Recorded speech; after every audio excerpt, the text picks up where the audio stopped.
बालीपोखरी पंचायत सरपंच द्रौपदी नायक सफलता घटगां ब्लॉक सीमांत बालीपोखरी पंचायत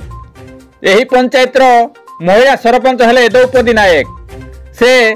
छात्र जीवन जड़े संग्रामी छात्री एवं से सरपंच हेबा परे अनेक प्रशंसा साउंटी पंचायत अंचल ग्राम पंचायत अनेक विभिन्न सरकारी साहाय्य जोगाई एवं अनेक परिश्रम करी सुंदर लोक कार्य करी प्रतिटी माँ भौणी पाखरे विभिन्न क्षेत्र में सहयोगर हाथ बढ़ाई एने से केडी न्यूज को स्वतंत्र साक्षात्कार दे कहते से आग को जनहितकर काम करी घटगां ब्लॉक बालीपोखरी ग्राम पंचायत को आदर्श पंचायत करने को चेष्टा जारी रखिंट एवं माँ तानी एथे आशीर्वाद करंतु बोली लोके कहते निशा निवारण तांकर मूल लक्ष्य तेणु से 2025 मसीह सुंदर पदक्षेप नहीं प्रत्येक माँ भौणी साहाय्य कले से पंचायत अंचल संपूर्ण निशा निवारण करेंगे बोली प्रतिश्रुति देइछंती। ए नहीं ग्राम पंचायत वयस्क व्यक्ति माने तांको आशीर्वाद देइछंती। भगवान एभली सरपंच को दीर्घायु करंतु। मनोरंजन दास का रिपोर्ट केडी जुड़िया पंचायत सरपंच 2024 तो विदा नहीं जाती 2025 आपन स्वागत और शुभेच्छा आप कहतु ना 2024 जनहितकर कार्य कौन होती पंचायत आमर मुख्यतः रास्ताघाट समस्या थिला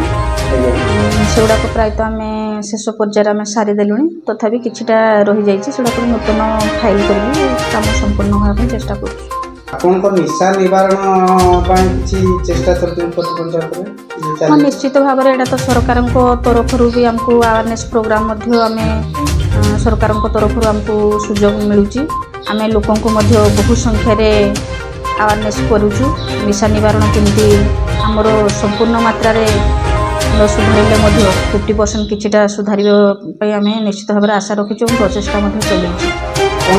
2025 कौन अच्छी जनहितकर कार्य किसी प्लान करेंगे लोक सरपंच आमर जल समस्या भी रही विभिन्न वार्ड मानक जल समस्या रही जल समस्या भितर आम नूतन नलकूप खनन करने स्थिरीकृत होइछि।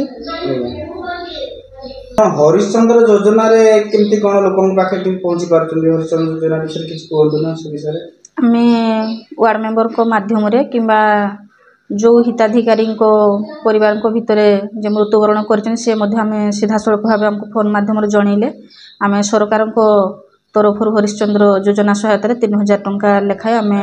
लोक पाखे जाइए सहायता कर। धन्यवाद।